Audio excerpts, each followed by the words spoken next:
آقا کریم نے ارشاد فرمایا من ترکل جمعۃ ثلاثا جمعین متوالیات فقد نبذ الاسلام وراء ظہرہ،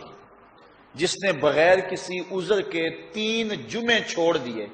اس نے اسلام کو اپنی پشت کے پیچھے ڈال دیا، اس نے پرواہ ہی نہیں کیا اسلام کی۔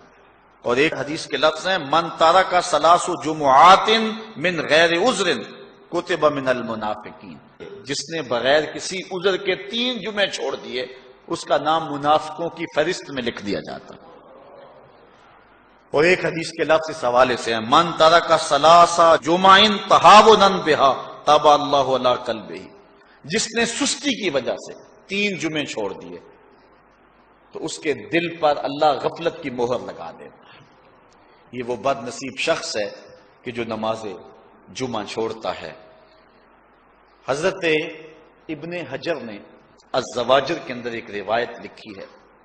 وہ فرماتے ہیں جو شخص نماز ترک کرتا ہے اس کو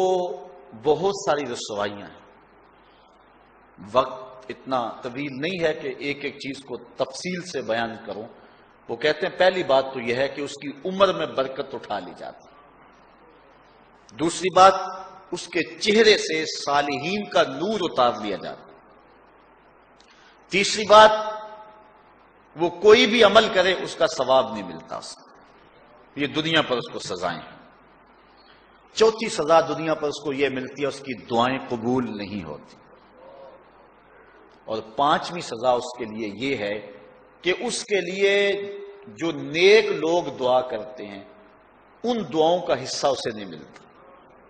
مومن نیک سحری وقت اٹھ کے دعا مانگتے ہیں اللہ پوری امت پر کرم کر دے، تو یہ بھی امت میں شامل ہے،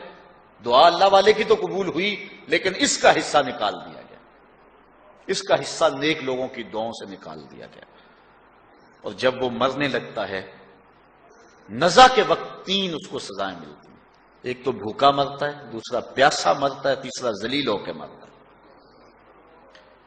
اور قبر کے اندر اس کو 3 سزائیں ہیں۔ حضرت امام ابن حجر کہتے ہیں ایک تو اس کی قبر تنگ کر دی جائے گی حتیٰ کہ ادھر والی پسلیاں ادھر اور ادھر والی پسلیاں ادھر، دوسرا اس کی قبر میں آگ ڈالی جائے گی،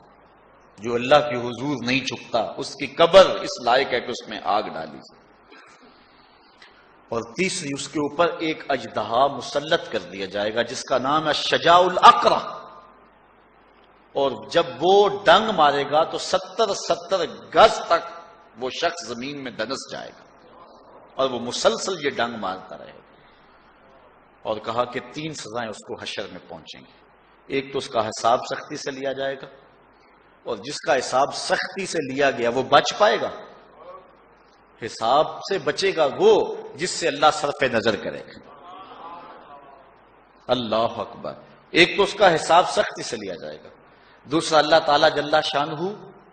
اپنے قہر و غضب کا اس پہ اظہار کرے گا، اور تیسری اس کو سزا یہ دی جائے گی کہ اس کو جہنم میں ڈال دیا جائے۔